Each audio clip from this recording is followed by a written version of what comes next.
მოგესალმებით, ეთერშია გადაცემა რეზიუმე, სტუდიაში მუშაობს ჟურნალისტი მერაბ მეტრეველი. მივესალმებით ჩვენს რადიო მსმენელებს, ვინც გვისმენს FM 103-ზე, რადიო პალიტრის ეთერით და ასევე მივესალმებით ჩვენს ტელემაყურებლებს, ვინც გვიყურებს ტელეკომპანია პალიტრა ნიუსის ეთერით. როგორც იცით, დღეიდან ამოქმედდა სამმართველო, შინაგან საქმეთა სამინისტროში სპეციალური სამმართველო, რომელიც სიძულვილის ენას გააკონტროლებს სოციალურ ქსელებში, მოკლედ თუ ვინმე შეაგინებს, არ ვიცი რაღაცას პოლიტიკოსზე რამე ცუდს დაწერთ, ვინმე შეურაცხყოფას მიაყენებს, პოლიცია მოგადგებათ, ან დაგაჯარიმებს, ან შეიძლება მე დაგიჭირონ კიდეც. შესაბამისად, დღეს ჩვენი პირველი ნაწილის მთავარი თემა ეს იქნება. ბორის ჩელეყურო არის ჩვენი სტუმარი, ადვოკატი და პოლიტიკოსი. მოგესალმებით, ბორის. მადლობა გადაცემაში მონაწილეობისთვის, თუმცა ვიდრე ამ თემაზე გადმოვალ, შეთან ამასობაში დაგვიწია გზაში ამერიკის საელჩოს განცხადება, რომელიც აქ ეხება ამერიკის დელეგაციის ვიზიტს და ამ განცხადებას გავაცნობ ჩვენს მაყურებლებს და რადიო მსმენელებს და ამაზეც მოვისმენ შენს აზრს. 25-28 მაისს თბილისში აშშ-ის დელეგაცია შეხვდა პრემიერ-მინისტრის ირაკლი კობახიძეს, ვიცე-პრემიერის ბოჭორიშვილ დინარაძეს და ჩამოთვლილია გაუმჯობესების სამომავლო გზის განსახილველად, ანუ ურთიერთობების დელეგაციამ საქართველოს მთავრობას მასთან კონსტრუქციულ მომავალზე ორიენტირებულ ურთიერთობასთან დაკავშირებით ტრამპის ადმინისტრაციის ზღაპრყოფნა გაუზიარა და მისი ინტერესის სუვერენულ პარტნიორებს შორის ორმხრივ ურთიერთობებში ურთიერთპატივისცემაზე, საერთო ინტერესებსა და გულწრფელ დიალოგზე დაფუძნებული ახალი ეტაპის დაწყების შესახებ. ანუ ახალი ეტაპის დაწყების შესახებ სურვილი გაუზიარეთ ამ ურთიერთობებშია. მხარეებმა განიხილეს შეერთებულ შტატებსა და საქართველოს შორის შესაძლო თანხმედრის სფეროები, მათ შორის ეროვნული სუვერენიტეტისადმი საერთო ერთგულება, სამართლიანი ეკონომიკური გარემო, მავნე გარე გავლენებისადმი მდგრადობა და ის ფუნდამენტური ღირებულებები, რომელიც ორივე ერს განსაზღვრავს. ეს თანხმედრა ქმნის მყარ საფუძველს უფრო ღრმა პარტნიორობისკენ წინსვლისთვის. აშშ-ის დელეგაციამ ხაზი გაუსვა ჩვენს ინტერესს საქართველოსთან კომერციული თანამშრომლობის განვითარებასთან დაკავშირებით, მათ შორის ამერიკული საქონლისა და ინვესტიციებისთვის უფრო ფართო ხელმისაწვდომობის უზრუნველყოფა და უსაფრთხოებისა და ენერგეტიკის სფეროში თანამშრომლობის გაღრმავება. მდგრადი სტრატეგიული პარტნიორობისთვის საჭირო იქნება უწყვეტი პროგრესი იმ პირობების უზრუნველყოფით, რომელიც საქართველოს სანდო პარტნიორად აქცევს. ანუ ამისთვის საჭიროა პროგრესიო, ამაზე არის საუბარი, რომ სანდო პარტნიორად იქცეს, მათ შორის ამერიკული ბიზნესისთვის ხელსაყრელი ბიზნეს გარემოსა და სტაბილური შიდა პოლიტიკური კლიმატით, რაც ხელს უწყობს ოპოზიციის ჩართულობას. ანუ ერთი უნდა შექმნათ სტაბილური კლიმატი ბიზნესისთვის და მეორე სტაბილური პოლიტიკური გარემო ოპოზიციის ჩართულობითო. დელეგაციამ განიხილა კონკრეტული ნაბიჯები, რომელთა გადადგმაც საქართველოს მთავრობას შეუძლია და დაგვეხმარება ამ მიზნის მიღწევაში. სამწუხაროდ არ არის დაკონკრეტებული, რა კონკრეტული ნაბიჯების გადადგმა მოთხოვეს საქართველოს ხელისუფლებას. შეერთებული შტატები ელის საქართველოს მთავრობასთან მუშაობას ისეთი პარტნიორებისთვის, რომელიც ორივე ქვეყანას ხელშესახებ სარგებელს მოუტანს და სრულად ამოქმედებს ორმხრივ ურთიერთობების პოტენციალსო, ნათქვამია განცხადებაში. ასევე ცალკე გაავრცელეს განცხადება ოპოზიციასთან შეხვედრებზე. აშშ-ის დელეგაციამ სიღრმისეული საუბრები გამართა საქართველოს ძირითადი ოპოზიციური პარტიების წარმომადგენლებთან, მათ შორის ერთიანი ნაციონალური მოძრაობა, კოალიცია ცვლილებებისთვის, ძლიერი საქართველოს ლელოსა და პარტია გახარია საქართველოსთვის. წარმომადგენლებთან დელეგაცია მოისმინა შეშფოთება ოპოზიციური პარტიების მიმართ მოპყრობის შესახებ 2024 წლის ოქტომბრის შემდეგ, მათ შორის საკონსტიტუციო სასამართლოში მიმდინარე საქმისა და არსებული პოლიტიკური გარემოს შესახებ. დელეგაციამ მათ გაუზიარა შეერთებული შტატების პოზიცია საქართველოს დემოკრატიულ ინსტიტუტებში ოპოზიციის მონაწილეობის შესახებ. ანუ პარლამენტში და ასეთ ადგილებში ოპოზიცია უნდა იყოსო, დაახლოებით ეს არის პოზიცია. ფუნქციონალური დემოკრატია საჭიროებს პოლიტიკურ ოპოზიციას, რომელიც სახელმწიფო ინსტიტუტებთან ურთიერთობს იმ მოქალაქეების ინტერესების წარმოსაჩენად, რომლებსაც მას ხმა მისცეს. პოლიტიკური სტაბილურობა და ოპოზიციის რეალური წარმომადგენლობა იმ ფაქტორებს შორისაა, რომელიც საქართველოს ამერიკული ინვესტიციებისთვის, უსაფრთხოების სფეროში თანამშრომლობისა და გრძელვადიანი სტრატეგიული პარტნიორობისთვის სანდო პარტნიორად აქცევს. შეერთებული შტატები ერთგულია კონსტრუქციული ურთიერთობისა და ანუ ასე შემდეგ. ბოლო ნაწილს აღარ წავიკითხავ, მთავარი ეს იყო. ბორის, შენ როგორც პოლიტიკოსი რას ფიქრობ ამ განცხადებაზე? ჯერ მოდი ვისაუბროთ ხელისუფლებასთან დაკავშირებით, ანუ რა გზავნილია ეს? მოგესალმებით.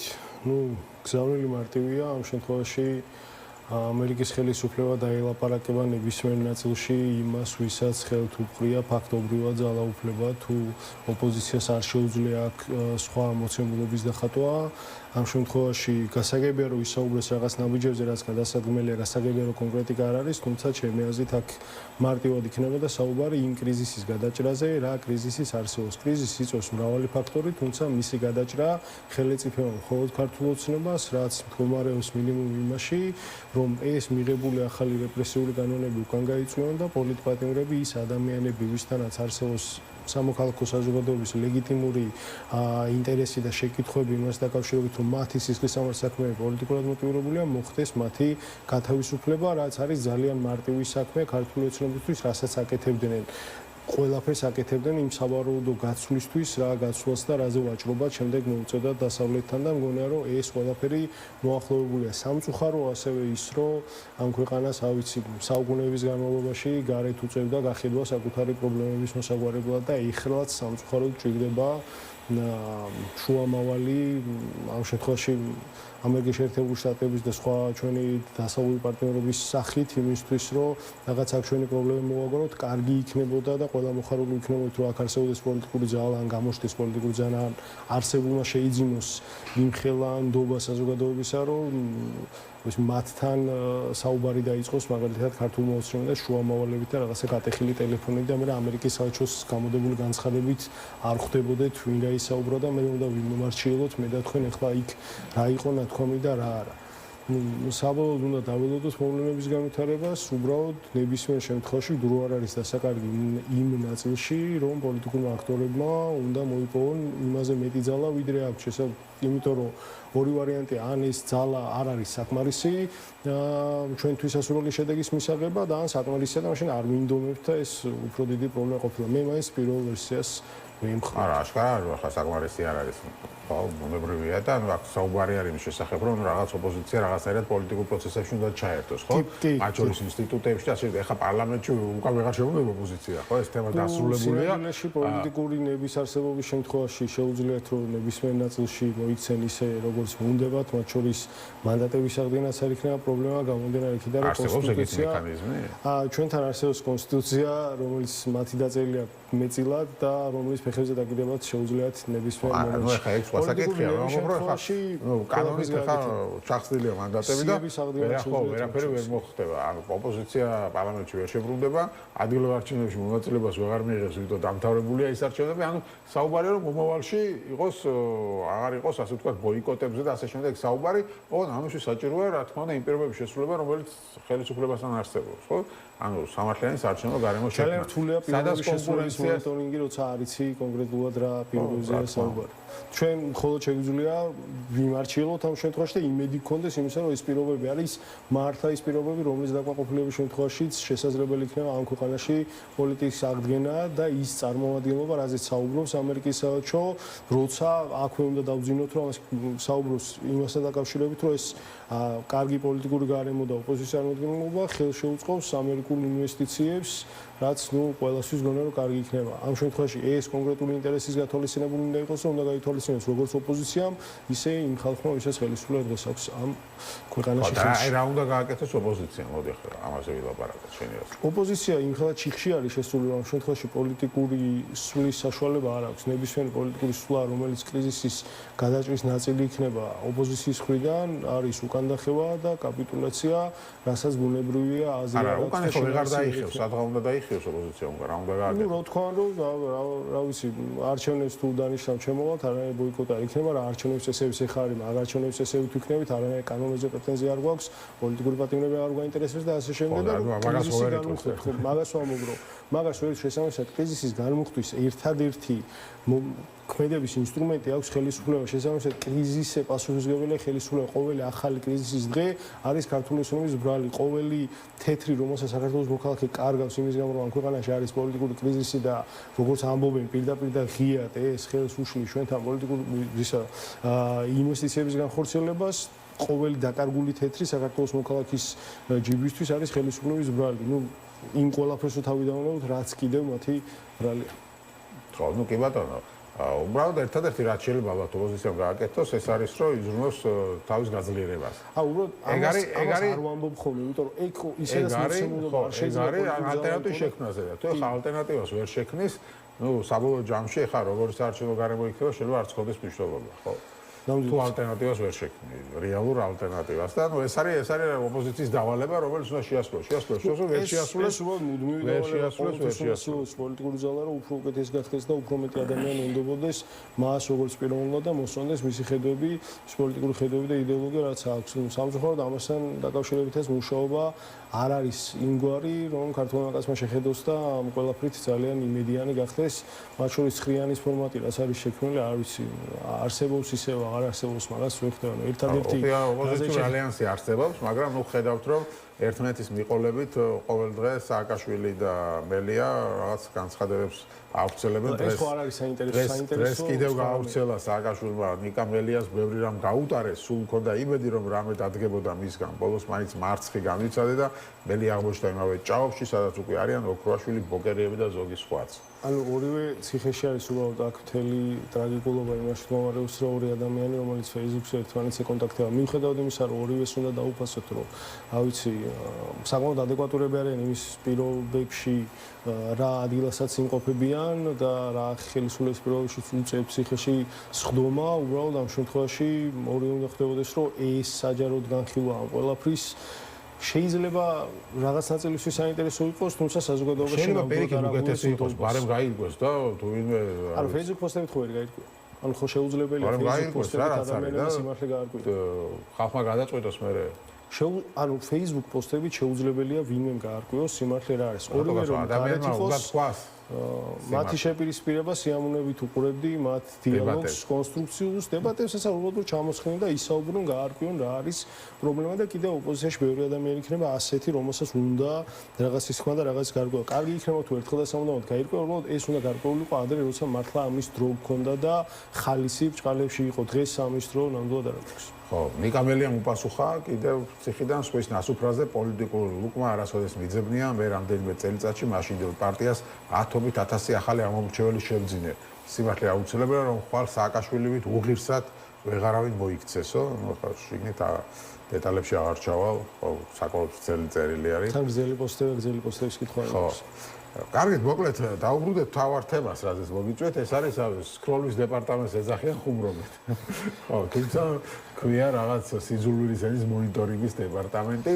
საინტერესო აქ თემა ის არის, რომ მამუკა მდინარეძეს კი ვერ იძლევა პასუხს, რის გამო დაგვაჯერა, ანუ შექმნეს რაღაც დეპარტამენტი, რომელმაც რაღაც დანაშაული აღკვეთოს, რა ითვლება ამ დანაშაულად, არ გვეუბნებიან. დღეს მამუკა მდინარეძეს ეკითხებოდა, აი ჩემგან არ იქნება სწორი ახლა მე რომ თქვა რომ ეს ჩაითვლება, ამის დაწერა ჩაითვლება დანაშაულად თუ იმის დაწერა ჩაითვლებაო. ანუ პრაქტიკასო დავამკვიდრებთო და მე ამის მიხედვით შეხე გადაწყვეტეთ. ხო, ნუ ამ შემთხვევაში დავიწყოთ იქიდან, რომ არსებობს კონკრეტული საკანონმდებლო ბაზა, ადმინისტრაციულ სამართალთა კოდექსი ირგვლივ იტრიალებს ძირითადად ეს კონკრეტული დეპარტამენტი და არსებობს ქვეყანა საქართველოს, სადაც არის უამრავი პრობლემა. მაგალითად დღეს ბავშვთა დაცვის დღეა და ავისი თივშენის კუნთოვანი დისტროფიით დაავადებული ბავშვებისთვის წამალი არის საჭირო და წამალი არ გვაქვს. უამრავი ბავშვია, ვინც შიმშილობს და არაჯეროვნად იკვებება. უამრავი ბავშვია კიდევ, რომელსაც სხვა პრობლემის გამო წამალი არ აქვს, ზალადობის მსხვერპლი, უამრავი ბავშვი ყავს ქვეყანაში და ამ პირობებში სხვა დასრულების პრობლემის რო თავი დავანებოთ, ამ ქვეყანაში ხელისუფლებამ გადაწყვიტა, რომ მოდი ახლა თავიდან დასაწყისისთვის 10 ადამიანი ავიყვანოთ და დეპარტამენტი შევქმნათ იმისთვის, რომ ინტერნეტში ადამიანებმა ერთმანეთს არ აგინონონ. ნუ თავიდან რასაც გვეუბნებიან არის ის თუ ხელისუფლებას არ აგინონ. რასაც გვეუბნებიან ლეგიტიმური მიზანი მათი მხრიდან არის ის, რომ ერთმანეთს არ აგინონ, გამომდინარე იქიდან, რომ ეს კონკრეტული მუხლები რითაც შეიძლება დაკვალიფიცირდეს კონკრეტული ქმედებები არ განანიხილავს მაგალითად, რომ აი ქართული ოცნების წევრს უნდა მიაყენოს შეურაცხყოფა და არ უნდა გადაიკიდო მას. თავიდან ხო ეს უნდა თქვა ლეგიტიმური მიზანი, მაგრამ ამის იქეთ ჩვენ ხო ყველა ხვდებით, რომ თუ ეხლა ამ შემთხვევაში სავარაუდო სამართალდამღები იქნება ქართული ოცნების წევრი, მის წინააღმდეგ არანაირი გადაწყვეტილება არ მიიღება და პროცესი გაიწელება და არც არავინ არ დასდევს პროცესს და მეორე შემთხვევაში თუ ოპოზიციონერი იქნება, ამ ყველაფერს გამოიყენებენ რეპრესიისთვის. უბრალოდ აქ თავარი რაც უჭირთ არის ის, რომ კანონი ზოგადად როცა ბრუსელზეა დაწერილი, ყოველთვის ისე კარგად რეალობაში არ მოქმედებს, რა მიზანიც მას კანონმდებლობა შეურჩია. ამ შემთხვევაში სტრეიზენდის ეფექტი არსებობს, ესეთი მეტაფორა 2003 წელს ბარბარა სტრეიზენს უნდა რომ თავის სახლის ფოტო, რომელიც გამოქვეყნდა, წაშლილიყო და ის ადამიანები დაშლილიყვნენ, ის ეს ფოტო გამოაქვეყნა და საბოლოოდ მიიღო უკუშედეგი, როცა ბევრად მეტმა ადამიანმა ნახა ეს ფოტო და ბევრად უფრო გახსნილი გახდა მისი პირადი ცხოვრება, რომელიც დამალულს ასე სურდა. კობრის ეფექტსაც ეძახიან ამას, როცა კანონი პირიქით შედეგს იღებს. ამ შემთხვევაში მივიღეთ შედეგად იმას, რომ ის ადამიანები, რომელსაც კი იყვნენ შეიძლება გაბრაზებული, მაგრამ შეურაცხყოფის მიყენება არავისთვის უნდათ ადგემენ და შეურაცხყოფის მიყენებით და ამას გააკეთებენ ინფორმებით, რომელიც კანონის ჩარჩოში ჩაჯდება, თუმცა რაოდენობა კიდევ უფრო მოიმატებს. ეს მამუკა მდინარაძემ არის ამ შემთხვევაში მე ვიყავ ადვოკატი ერთ-ერთ საქმეზე, სადაც ფიგურანტმა დაწერა ერთ-ერთ სხვა ქალბატონზე, რომ ის არის ერთ-ერთი ადამიანის მამის ნაშა გამოიყენა ეს კონკრეტული სიტყვა და ეს სასამართლომ დააკვალიფიცირა როგორც წვრილმანი ხულიგნობა გამომდინარე იქიდან, რომ საჯარო სივრცეში, რომელსაც ითვლება სოციალური ქსელი Facebook-ი, ეს იყო ლანძღვაგინება და შეურაცხყოფა ადამიანის და მოხდა მისი დაჯარიმება 1500 ლარით უსწორად მახსოვს. ამ შემთხვევაში სამი მუხლია ალბათ, რასაც შეიძლება ეს ყველაფერი ეხებოდეს. ერთი პოლიციელის და იუსტიციის სამინისტროს და ასე შემდეგ მუშაკის შეურაცხყოფა, მეორე ეს არის პოლიტიკური თანამდებობის პირის ან საჯარო მოხელის შეურაცხყოფა მის საქმიანობის დროს ან საქმიანობასთან დაკავშირებით, ან შეურაცხყოფელი გადაკიდება და მესამე წვრილმანი ხულიგნობა, რაც გულისხმობს, რომ უბრალოდ უმისამართოდ რომ შეიგინო, ან ვინმე შეურაცხყოფად გადაიკიდო, ან რაღაცა საზოგადოებრივი წესრიგი დაარღვიო, ამ შემთხვევაში ეს იქნება მთავარი პრობლემა და ამის გამო მოხდება ადამიანების დაჯარიმება თუ ციხეში გაშვება. აქ სანქციები მერყეობს, 3000 ლარი, 5000 ლარი 45 დღიანი პატიმრობა, 5-დან 60 დღემდე პატიმრობა და ასე შემდეგ, რასაც საკმაოდ კარგად გამოიყენებენ, როგორც მივხვდი, უბრალოდ 10 ადამიანი არ იყო.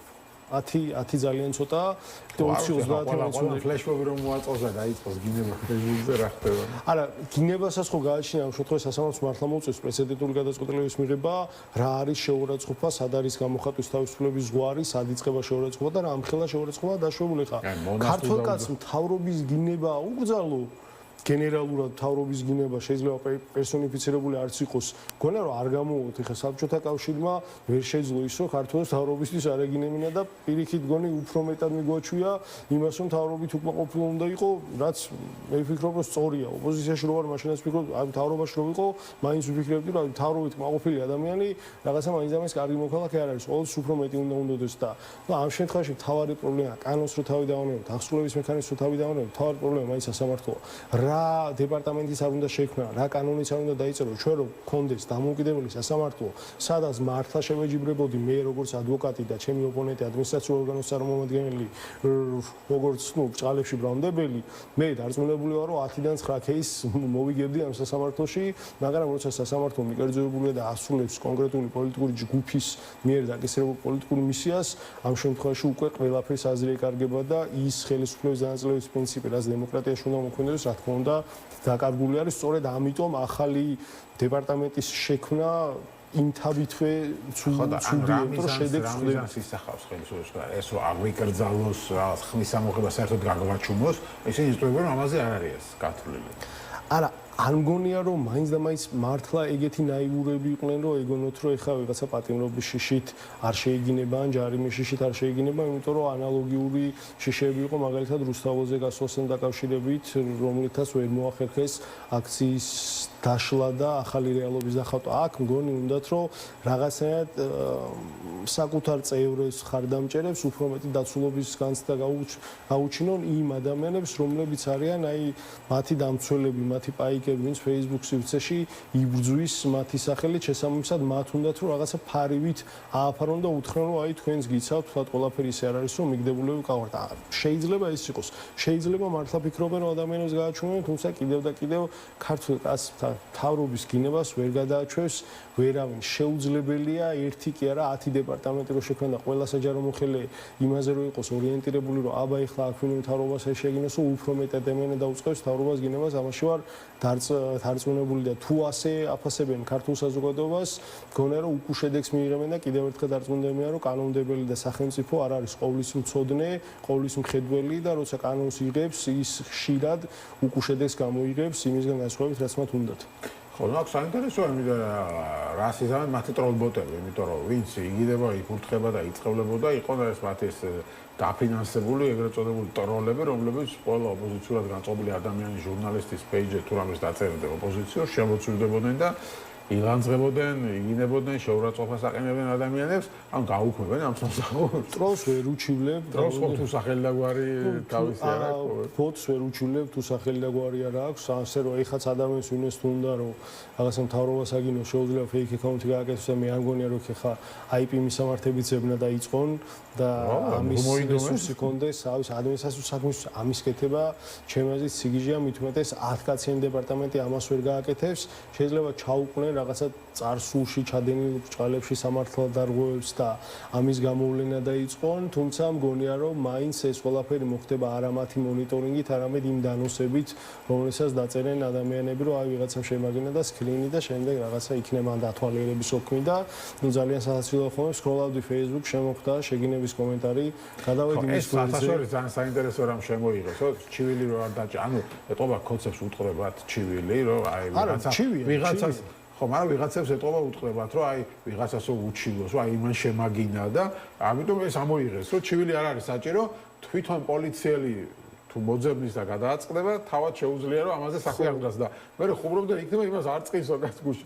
გედი ფოფაძე მყავდა სტუმრად კვირას გადაცემა პოლიტიკაში ეს ხუმრობდა კაცო იქნება არ წqinso იმ ადამიანს შეხუმრებულები ვართო და ამას ვინ ეკითხება პოლიციამ. კი, უბრალოდ მაგალითად წვიმან ხულიგნობა თუ დაკვალიფიცირდება ამ შემთხვევაში ადამიანის ეწყინა თუ არა მნიშვნელობა არ აქვს. აი ლანძღვაგინებას რო იყოს მათ შორის უმისამართოც ესე შეიძლება წვიმან ხულიგნობა შეითხოვოს და რაც უნდა ვიღაცამ იძახოს რომ არ მეწყინა ეხლა კაცო მაგინებდა ეს კაცი კეთილებს ასე ვარ ჩვენ ერთმანეთთანო ეთქვიანო არა ეგეთი ურთიერთობა ხო არ ვიცი ხო რთული იქნება უბრალოდ უნდა ვნახოთ მართლა რას გააკეთე მაგრამ ეს უნდა ვნახოთ ამპლიტუდა ის კი არა რომ ეხლა ხოცებსაც დასჯიან და რაღაცა სამართლიანი მოიქცევა უბრალოდ უნდა ვნახოთ რა სტანდარტს დაიწესებს თვითონ სასამართლო რომ სასაცილო არ გახდეს ეს პროცესები იმაზე მეტად ვიდრე არის მათ ხო იციან რამდენად დაშვებულად სასაცილო რო იყოს და აი მაგ დაშვებულ ზღვარში თუ დარჩებიან ეგ უნდა ვნახოთ ხო, ანუ დაველოდოთ პირველი ვის უჩივლებენ, ასე ვთქვათ. სიამოვნებით ვიქნებ წარმოადგენელი პირველი ვინ იქნება, ასე ვთქვათ, გასამართლებული ამ სკროლის აგენტოს თან ახლა 10 თანამშრომელი წარმოიდგინეთ ახლა. მე დარწმუნებული ვარ, ახლა 7 საათია ჯერ სახლებში არ წასულან სკროლავენ. სკროლავენ. ხო, ანუ წარმოიდგინეთ ახლა შექმნეს დეპარტამენტი, რომელსაც წავს 10 თანამშრომელი და მათი თუ არის ფუნქცია, რომ Facebook-ზე ჩამოსკროლოთ ესე და ნახონ ვინმე სკوار აგინებს. ну ჩვენც უნდა დაგვიცვან თავრობის წარმომადგენლები იგინებოდნენ ხო ვიტო სამხარაძე იგინებოდა ყაველაშვილი იგინებოდა პარლამენტში რო იყო და ну რა ვიცი ხა იგინებას თავიდანვე ცემდნენ ადამიანებს და აწამებდნენ ამის გამოძიებას ერთი დეპარტამენტი ჭირდება უბრალოდ აი ფასების კომისია ხომ გააკეთეს ფასების კომისიამ რამეზე ფასი დაწია არა პირიქით ეს საკითხი კიდევ უფრო წინ გამოწია და კიდევ უფრო მეტმა ადამიანმა გამოხატა საჯაროდ უკმაყოფილება იმასთან დაკავშირებით რომ ფასებით არის შეწუხებული ამ შემთხვევაში გინების საწინააღმდეგო ბრჭყალებში კომისია/დეპარტამენტი შეიქმნა, რაც გამოიწვევს იმას, რომ უფრო მეტი ადამიანი დაიწყებს გინებას და უფრო მეტი ადამიანი გამოხატავს უკმაყოფილებას, როგორც იმათ ვერ უშველის ფასებს, ისე რაიმე დეპარტამენტი ვერ უშველის მთავრობის გინებას. აი სიღარიბესთან ბრძოლის დეპარტამენტი რო გააკეთონ ეგეთი რაღაცა, რომელიც უბრალოდ არაფერს არ იზამს, ღარიბ ადამიანებს დაარეპორტებს და ეგრე არ შეიძლება და ვიცი უკმაყოფილების გამო რომელიც საჯაროდ გამოიხატება და რეალურად არავის პირაცივცეში არ შეიძლება ვინმეს ეგეთ შეურაცხყოფას არ მიაყენებს რომ მართლა კანონი დასაცავი გახდეს ვიცი პოლიციელმა დაგიცვას ეხა შენი უკმაყოფილება მომრჩევლისგან მგონია რომ მინიმუმ ამან უნდა დაგაფიქრო შენს და შენი ამომრჩევლიც რომ რაღაც იქნება ვერ არის პოლიციის ჩაყენება შენსა და ამომრჩეველს შორის ეს კი არ არის გადაწყვეტილება ის ესო გაწიო ეს პოლიციელი დაელაპარაკო შენ თავში ნახო პრობლემა და მოგვარდეს კონკრეტული პრობლემა გენერალურად ალბათ ეს იქნებოდა გადაწყვეტა ნორმალური ადამიანები რო იყვნენ მაგრამ ნუ უკმაყოფილება მომრჩეველს კი არა დაავადებული ბავშვების მშობლებს არ ელაპარაკებიან ახლა ამდენი ხანი 40 დღეა მშობლები დგანან არ არის ლაპარაკი კანცელარიასთან და პრემიერ-მინისტრი არ ხვდება მათ ახლა ფულს რო თავი დავანებოთ ახლა არ ვიცი ხა ამიტომ ჭირდებათ ეგეთი კანონები ხალხისგან თავის დასაცავად რომ პოლიცია ჭირდებათ ხალხისგან დასაცავად რომ ვიღაცა არ შეუვარდეს იქ და კანონები ჭირდებათ რომ ვიღაცამ არ აგინოს მათ ეგ არის თელი თავი და ბოლო როგორც თუ კანონით საკუთარ ხელისუფლებას იცავ ეს დიქტატურა ბევრად მეტი კი არაფერი არა, ესე იგი აქეთკენ მიდიხარ შენ კანონს იმისთვის იყენებ, რომ შენი კონკრეტული ყოფა ხელისუფლებაში გაახანძლებო, როცა პირიქით უნდა იმორჩილებოდე კანონს, არა ადიალასავით შემოკეცილი აქვს და ისე იყენებენ როგორც უნდათ. მათ შორის არ არის გამორიცხული, რომ საკანონმდებლო ბაზა შეიცვალოს კიდევ და კიდევ იმ სასამართლო პრაქტიკის გამოვლენასთან და იმ ხარვეზების გამოვლენასთან ერთად, რაც ექნება ამ კონკრეტულ დეპარტამენტს და საბოლოო ჯამში მივიღოთ მართლა შალებში გესტაპო, რომელიც გააკონტროლებს იმას, ვინ რას დაპოსტავს და უბრალოდ აი რო გვესმოდეს რამდენად დიდი არის ვარიაციები იმ სამართალდამცავებთან დაკავშირებით, რომელზეც შეგვიძლია მოგვედავნოთ მართლა უსაზღვროდ ნებისმიერ რაღაცაზე, შეგვიძლია ხა 10 პოლიციამ უნდა გადაწყვიტოს ეს შემოწ იმას შეურაცხყოფა მეყენა, ან იმაზე თქვა, რომ არა, ეს არ არის შეურაცხყოფა. ხა შტერი თუ უწოდე, არ არის შეურაცხყოფა, დებილი თუ უწოდე, შეურაცხყოფა და მე შეუნდა ზდი. ნებისმიერ შემთხვევაში შეუღრეთ, აი ეს ქართული როგორი ენა არის, რომ შეუჯახაშენებულო ადამიანი შეიძლება ისე უთხრა, რომ შეურაცხყოფა იყოს და შეიძლება ისე უთხრა, რომ მოფერება იყოს და აქებდე. სახელი შეიძლება ადამიანის ისე დაუძახო, რომ შეურაცხყოფა იყოს. ავის ეხა თმა არის ეს არა გვაქვს თავზე და მელოტის დასახება თუ არის შეურაცხყოფა ვინმე. მე თუ ვინმე მელოტს დამიწერს ამ დეპარტამენტში და უჩილო. სხვათა შორის იმეილი მინდა გავიგო და გავტესტავ მელოტი თუ არის შეურაცხყოფა. არა, ბევრი საჭირო თუ დაიწერა ვერ გავუდაქთან მაინტერესი. თანდათან მიყვები. თან თვითონაც უნდა სქროლონ, თან საჭიროებიც უნდა განიხილონ. ნუ მოკლედ, შავდღეში არის ეს 10 პოლიციელი. მადლობა დიდი გადაცემაში მონაწილეობისთვის. ბორის ჩელეყუროა იყო ჩვენი სტუმარი. დაგვადოთ რეკლამის შემდეგ ჩვენ სწორედ დუშენით დაავადებული ბავშვების თემაზე ვისაუბრებთ. დაიცავი ილიაუნის წევრები იქნებიან ჩვენი სტუმრები, ადამიანები, რომლებსაც 2 მილიონამდე ლარი შეაგროვეს ამ ბავშვებისთვის და მათ ერთად ვისაუბრებთ, რატო არის ჩვენს მთავრობა უფრო მეტ გულისხმიერებას მათ მიმართ. მაშასე ჩვენ დავბრუნდით ეთერში და როგორც გითხარით ჩვენ გადაცემის ამ ნაწილში კიდევ ერთხელ შევეხებით დუშენის დაავადებული ბავშვების მშობლების მათი მხარდამჭერების პროტესტს, რომელიც უკვე 53 დღეა გრძელდება კანცელარიასთან. იქ დედები იკრიბებიან, ათენებენ ღამეს, მაგრამ სამწუხაროდ პრემიერ-მინისტრი მათთან არც შესახვედრად ჩამოვიდა, არც თავისთან დაპატიჟა, მხოლოდ შორიდან ელაპარაკებიან ტელევიზიების მეშვეობით, მათ შორის ჯანდაცვის მინისტრი ადრე ხვდებოდა 2 წლის განმავლობაში, მაგრამ როგორც მშობლები ამბობენ 2 წელი გვატყუებდა სარჯველად და ეს დრო დაგვაკარგინაო, იცით რომ ამ ბავშვებისთვის დროს გადამწყვეტი მნიშვნელობა აქვს. სამაგეროდ საზოგადოებრივი ინიციატივა გაჩნდა, იცით დაიცავი ილიაუნის წევრების მიერ, რომლებსაც დაიწყეს ფული შეგროვება და დღეისთვის 2 მილიონამდე ლარი შეაგროვეს. ეს ალბათ ერთგვარი პასუხი არის საზოგადოების ირაკლი კობახიძისთვის, რომელსაც თქვა, რომ ესო ბიუჯეტი ხალხის ფულიაო და ასეო ვერ დავხარჯავთო, ალბათ ესეც პასუხი არის. ლიზი შანშიაშვილი, სტუდენტი, ლაშა ჯანჯღავაც, მოგესალმებით, დაიცავი ილიაუნის წარმომადგენლები არიან ისინი. პირველ რიგში რომ მითხრათ, ზოგადად ამ ინიციატივამ რა შედეგი მოიტანა თქვენი აზრით, გარდა იმისა, რომ 2 მილიონი შეგროვდა, რა აჩვენა საზოგადოებას და რა აჩვენა ხელისუფლებას, რა აჩვენა იმ ხალხს თვითონ დუშენით დაავადებულ ბავშვებს. პირველ რიგში ჩემი აზრით თანხის შეგროვის პარალელურად ჩემთვის უფრო მნიშვნელოვანი იყო ის, რომ აი ამ პროცესში მიიღო 100,000 ადამიანმა მონაწილეობა. ეს 2 მილიონი ლარი 100,000 ადამიანმა გადმოიცა. და ეს არის რაღაც უპრეცედენტო ერთიანობის მაგალითი. მე პირადად მუდმივად ვაკვირდებოდი ამ პროცესს და ერთი წუთი არ ჩაგვიგდია, ასე ვთქვათ და ნახეთ როგორი ადამიანები რიცხავდნენ ლარი და 35 რაღაც ბოლო თეთრებს რიცხავდნენ. სასულიერო პირმა მოგწერა, რომ წირვიდან შემოსული თანხასო თლიანად გადაურიცხავო ყოველ კვირასო და ესეთი უპრეცედენტო ერთიანობის მაგალითები იყო.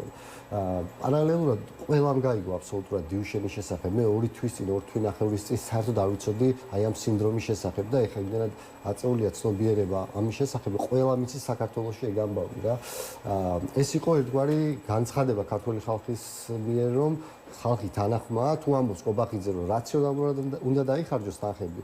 ხალხი ეუბნება, რომ ეს თანხა გვინდა რომ გადაერიცხოს ბავშვების წამლებისთვის. ეს განცხადება იყო ყველაზე მნიშვნელოვანი აი ამ პროცესში. ფაქტობრივად ახლა პატარა პლებისციტივით გამოვიდა, ხო, ახლა 100,000 ადამიანი ხელმოწერების გროვდება ცალკე, მინდა თქვა და ვისაც როლი აქვს შეუძლია ასე თქვა მოაწეროს. ლიზი, შენი აზრით რომ მითხრა თვითონ ამ პროცესის შესახებ და მე უკვე რომ ვისაუბროთ ამ დამოკიდებულებაზე, რომელიც აქვს ხელისუფლებას. მოგესალმებით პირველ რიგში.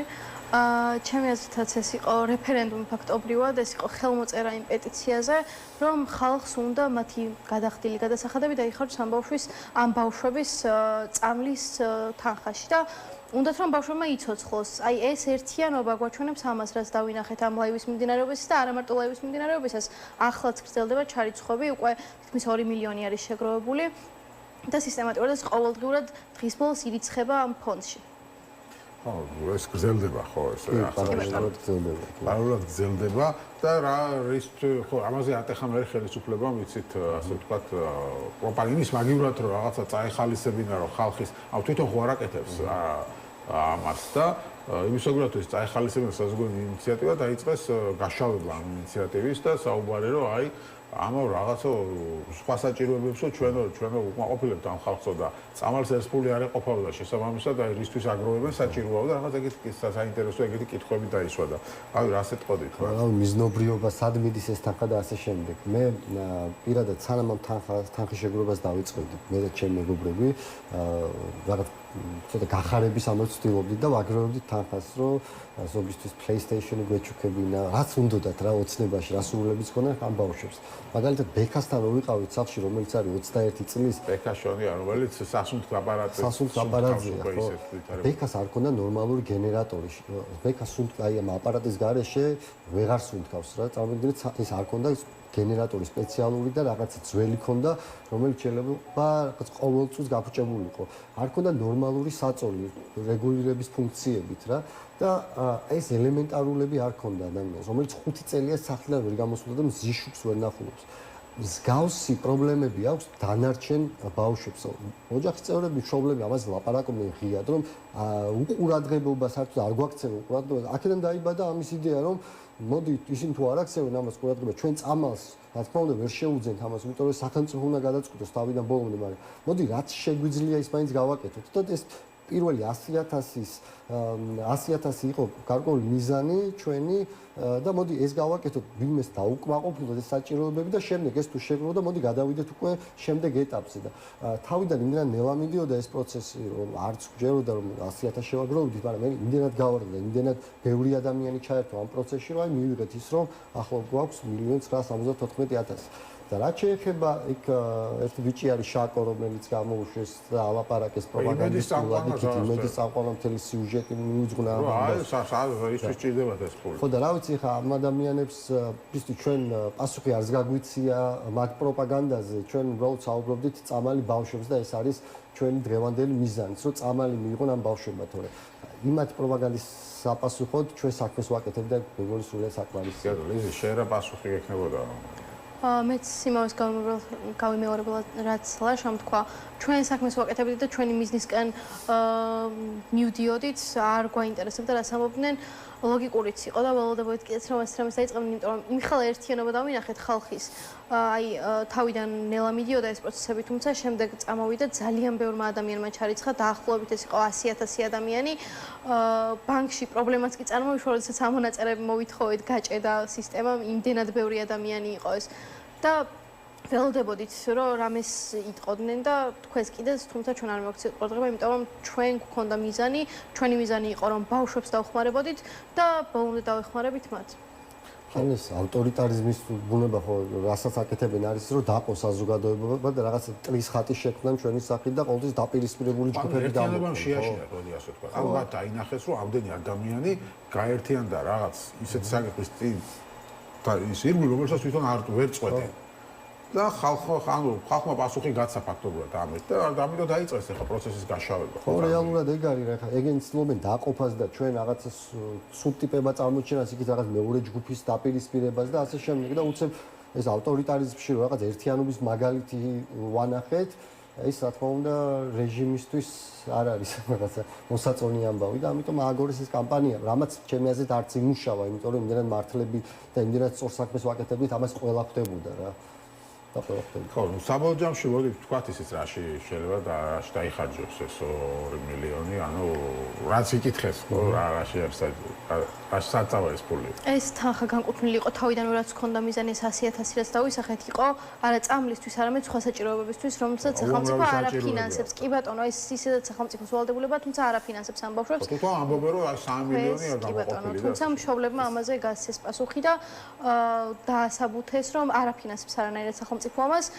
მას სჭირდებათ ამ შემთხვევაში. ანუ რაღაც ნაწილს აფინანსებენ, ხო და 3 მილიონიც არის მთლიანი ოკუპაციები, ვინც არიან მაგათთვის. კონკრეტულად დიუშენისთვისაც არ არის ეგ რეალურად რა, ზოგადად აუთ გამოყოფილი და აძლევენ მეორად ეტლებს და ასე შემდეგ და ეს არის რა ვიცი, დაწერილი აქვს ალბათ სადღაც რომ ჩვენ ამას ვაძლევთ.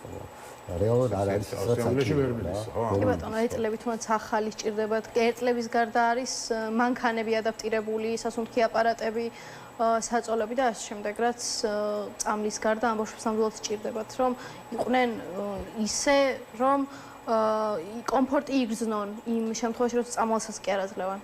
ანუ ელემენტარული ის საჭიროება რაც აქვს, ეგ რო გქონდეთ, ზუსტად ამისთვის იყო ეს თანხა ამისთვის შევაგროვეთ რა, იმიტომ მართლა იყო ამის ნაკლებობა. არავის არ ქონდა, ნებისმიერ ოჯახის წევრს კითხეთ, სახელმწიფო რითი უზრუნველყოფდა მათ შვილებს და გეტყვიან რომ არაფრით, ის კი არა, რა გამოკვლევებს არ უტარებდნენ ნორმალურად რა.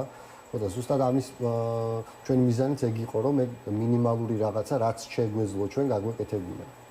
კი ბატონო, და ეხლა ეს ფული მათ ფონდი აქვს, ხო? და ფონდში ჩაირიცხება.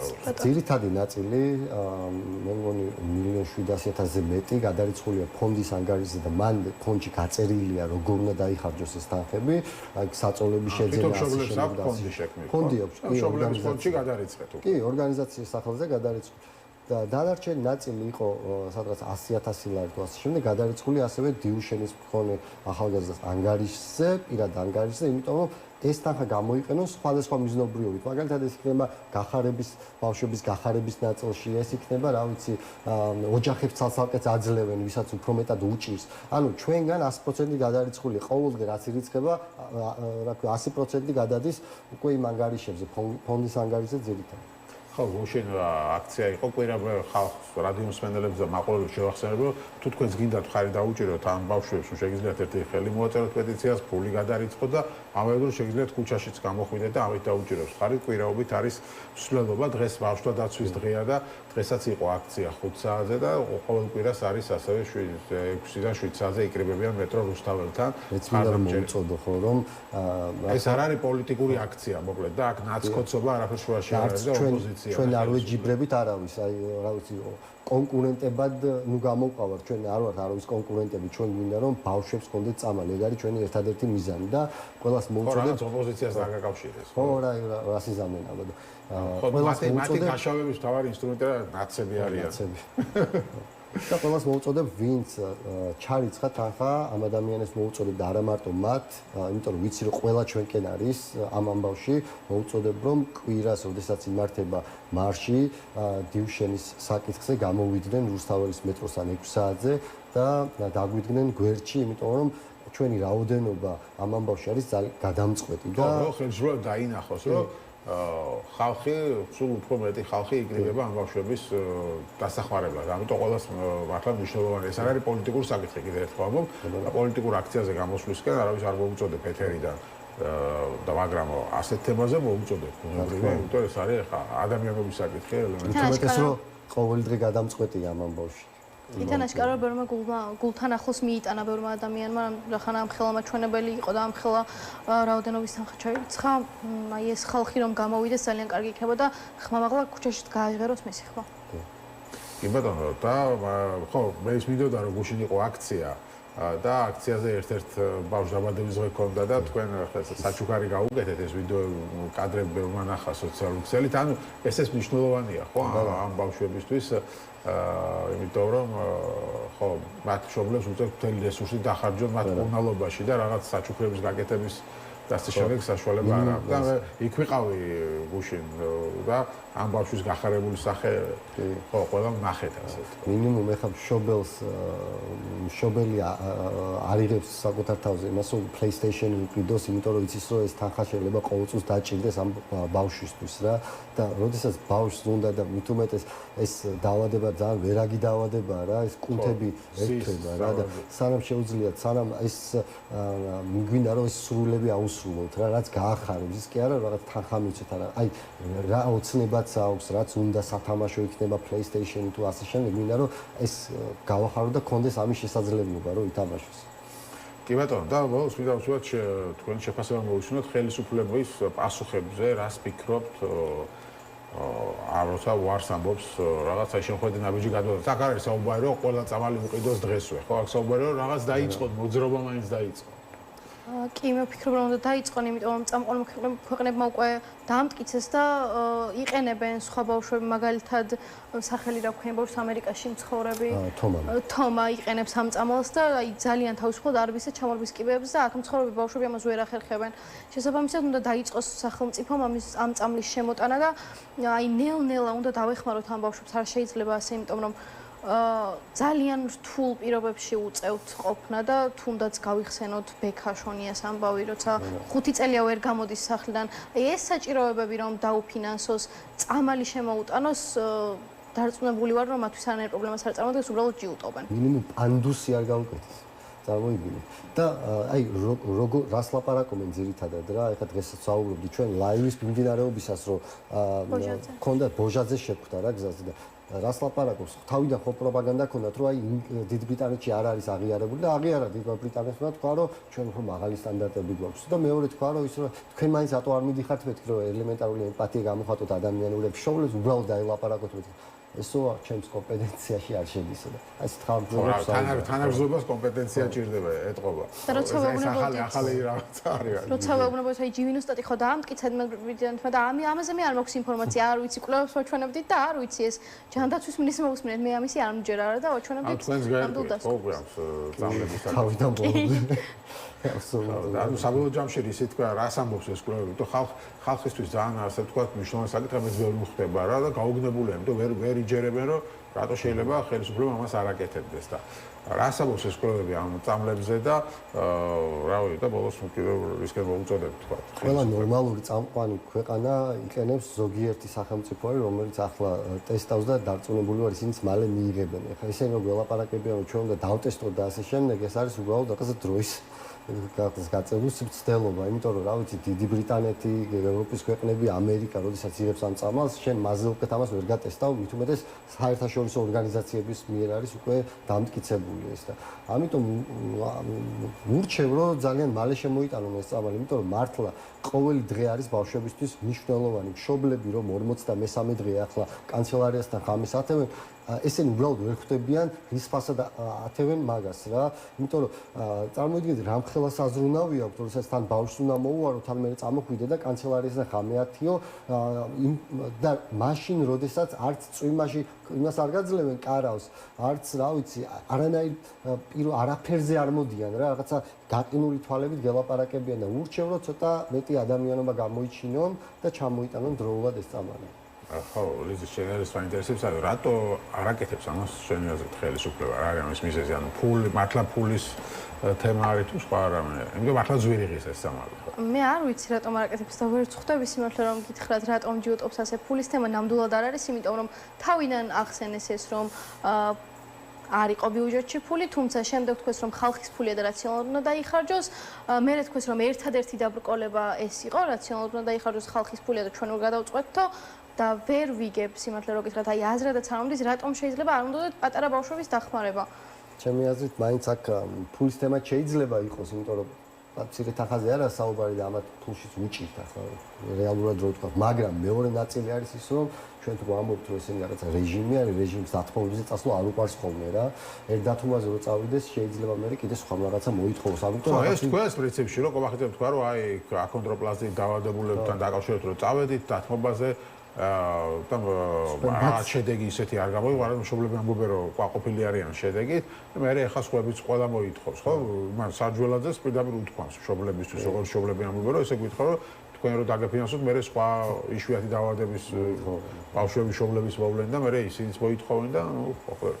ну საბოლოოდ მაინც ფულთან მივდივართ, ხო, რომ ბევრი ფული, მაგრამ ну ხალხის ფული თუ არის, ხალხი ამბობს რომ მიეცით ეს. შესაბამისად, ავიცი ხა, თუ უნდა პლებისციტი ჩაატარონ კაცო. ნახავენ რა შედეგსაც მიიღებენ. მოკლედ, თქვენ მადლობა თქვენი ინიციატივისთვის და იმისთვის, რომ ასე კარგი საქმე გააკეთეთ. ლიზი შანშიაშვილი და ლაშა ჯანჯღავა, დაიცავი ილიამის წევრები იყო ეს ტურები, შეგახსენებთ ამადიანებმა 2 მილიონამდე ლარი ააგროვეს უკვე დუშეინ დაავადებული ბავშვების დასახმარებლად. ასეთი იყო დღევანდელი გადაცემა რეზიუმე, მე ხვალამდე გემშვიდობებით.